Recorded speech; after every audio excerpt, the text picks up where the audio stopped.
Hey, I'm Herald sports writer Manny Navarro. And I'm Andre Fernandez. And this is the latest edition of the Gridiron Report, inside Columbus High School.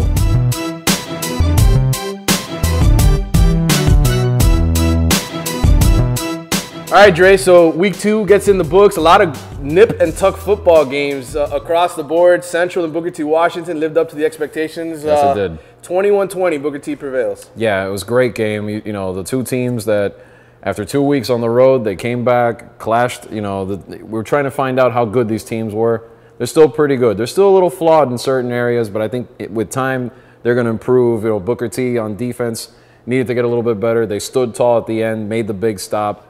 Central, we saw a little bit more improvement from their passing game. We hadn't seen that in the first 2 weeks. So you can tell each team is getting there. It just came down. Somebody had to win the game. Unfortunately for Central, they couldn't line up in time to get the field goal try. If they had, maybe the story would have been a little bit different. But hey, 29 in a row for the Tornadoes, and the beat keeps rolling in overtime. Yeah, it should be a pretty special season for both teams. I think both of them are state championship caliber again. Looking at some of the other games across Dade County, South Dade and Carroll City, battle of winless teams and another great ball game. Yeah, a disappointing start for Carroll City so far, although no damage done because they haven't played any district games yet. But you can tell this team is underachieving right now a little bit.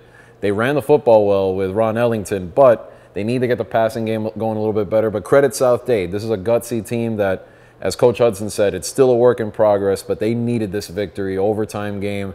You know, P.J. Coates, their quarterback, has shown a lot of toughness, and you'll see South Dade get better and better. And these two teams still have time to recover. We were at Miami Sunset last week and talking with their coach and their players, and they go out and they beat Palmetto for the first time in school history last week. Yeah, we got an education of Sunset football and how the goals that they have the next few weeks. Well, goal number 2 was met. We'll see how far they can go later on, but the Knights definitely much improved. So Southridge ends up beating Homestead 12-10, another tight ball game. Yeah, another close game. I mean, you talk about a Southridge team that's going to battle. I mean, the favorites down there are Killian and South Dade probably, but the Ridge will be in the mix. You can tell they played Coral Gables pretty tough in the first week, and they squeak out a good win over Homestead. So we'll see what the Spartans can do. A couple of other games to touch on. How about the one right here involving this school? Columbus beats Belen for the 10th year in a row since the rivalry started. Belen still looking for their first win. Yeah, they've owned this series, although Belen did pretty well. I mean, you know, this game really turns into an event. It's almost like a cookout. You know, you have the tailgate, the atmosphere, all that. But it did turn into a pretty good football game for 3 quarters. Credit the Wolverines, but Columbus prevailed as they usually do with their depth, kind of wore them down and got the victory.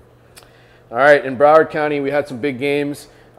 Miramar, Plantation American Heritage. This was a heck of a ball game. I know you were there for that. Yeah, a fantastic game. I mean, you could tell Miramar is still one of the strongest teams in 8A, although run defense has to be a little bit of a concern. I mean, Torrance Gibson was sidelined in the first half, had a little disciplinary issue there, but once Coach Rumpf brought him in, completely changed the ball game. And it wasn't even, you're not going to tell by the box score because he didn't really finish with a lot of yards. It was more his presence opened up that running game. Miramar concerned about, you know, let's keep an eye on Gibson. Is he going to run? Is he going to throw?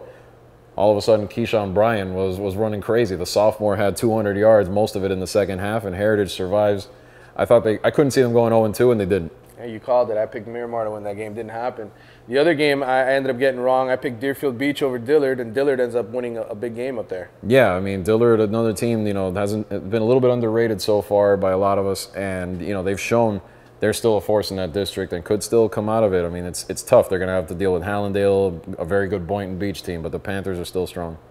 And, of course, one last game, your alma mater, you nailed it. They took one on the chin and took one hard. Westminster Christian steamrolls Champagnat, and then now we find out that they're not even playing this week. What's up with Champagnat? They're hurting. I mean, literally hurting because according to Coach Tunsil, 4 linemen got hurt last week. They lost Christian Strachan for the season, which is very unfortunate for them. That was a big part of their offensive line. So the Lions needed a week to rebuild, and they're going to have to because the most important game on their schedule is next week with Dade Christian. All right, that wraps it up for week 2. We'll look ahead to next week's games.